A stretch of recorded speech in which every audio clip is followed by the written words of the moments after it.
Let's jump right in. Welcome to this explainer on the history of Denmark. We're going on a 10,000-year journey today, and we're going to look at a pretty fascinating paradox.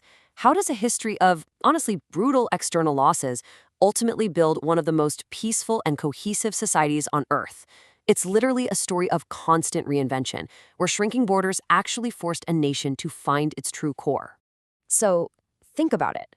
How did fearsome Viking conquerors become a peaceful, modern welfare state? I mean, imagine starting out as the absolute most feared conquerors on the continent, only to evolve into, well, the poster child for the modern welfare state. How does that even happen?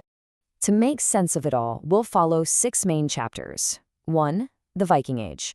2. Kingdoms and Christianity. 3. The Shrinking Empire. 4. Surviving the World Wars. 5. The Modern Welfare State. And 6. Denmark in the EU. Chapter 1. The Viking Age. The Era of Expansion. So, kicking things off between 800 and 1050 AD, things were tense.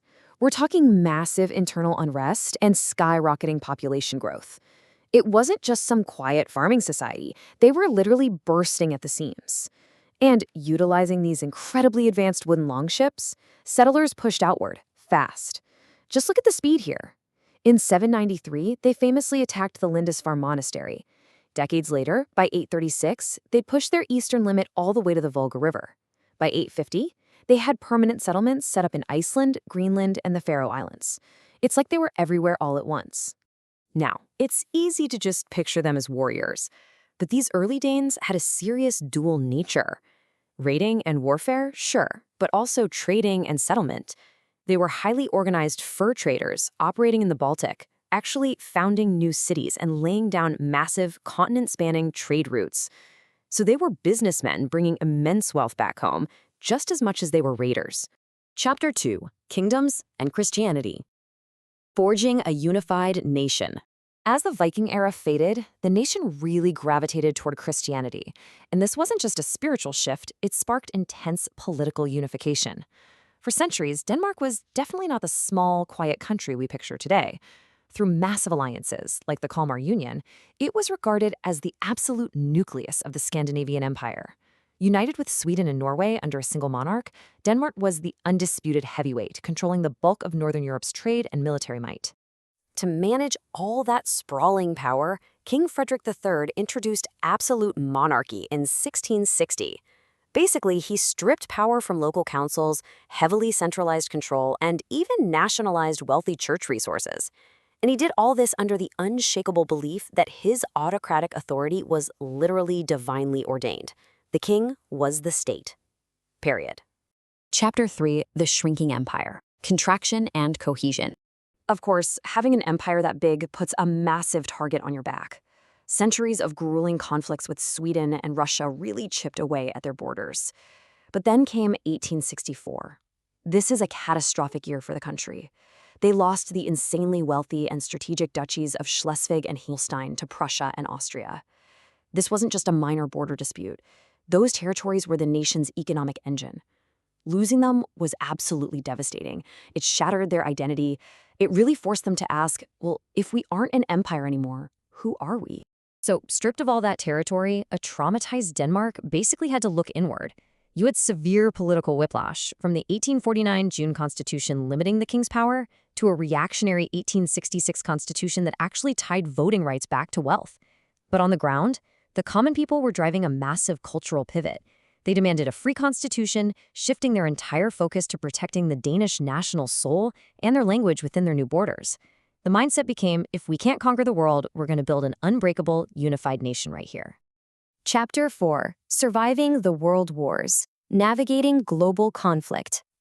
Going into the 20th century as a much smaller country, Denmark had to rely on some incredibly careful geopolitical maneuvering. Look at the stark difference here. World War I versus World War II. During the First World War, they somehow managed to maintain a strict neutrality. Actually, scratch that, they didn't just maintain it, they profited from it by selling to both sides. But World War II brought the German military machine right to their doorstep, and simple neutrality was just totally off the table. On April 9, 1940, facing overwhelming odds, Denmark rapidly capitulated in a matter of hours. It was an agonizing call, but it preserved their independence and infrastructure through a sort of live and let live informal agreement. But, that quiet didn't hold. A really fierce underground resistance grew, carrying out bombings and widespread sabotage against German forces by 1941. It actually culminated in this wildly dramatic act of naval defiance where the Danes deliberately scuttled their own ships just to keep them out of German hands. Chapter 5: The Modern Welfare State, Rebuilding and Reforming. Emerging from the war, Denmark dropped its long-standing neutrality, aligned with the West, and utilized Marshall Plan aid to kickstart their economy. We can really break this down into 3 rapid phases. The growth years from 1947 to 1951 were all about pushing for raw materials and agriculture. Then restructuring up to 1957, modernizing agriculture specifically to fund new industry. And finally, intensification through 1965. This was a massive, rapid shift that completely transformed Denmark into an urban, high-tech industrial society, an absolute economic miracle. Okay, so what do you do with all that new, booming industrial wealth? Well, just like they did back in 1864, they turned it inward to take care of their own.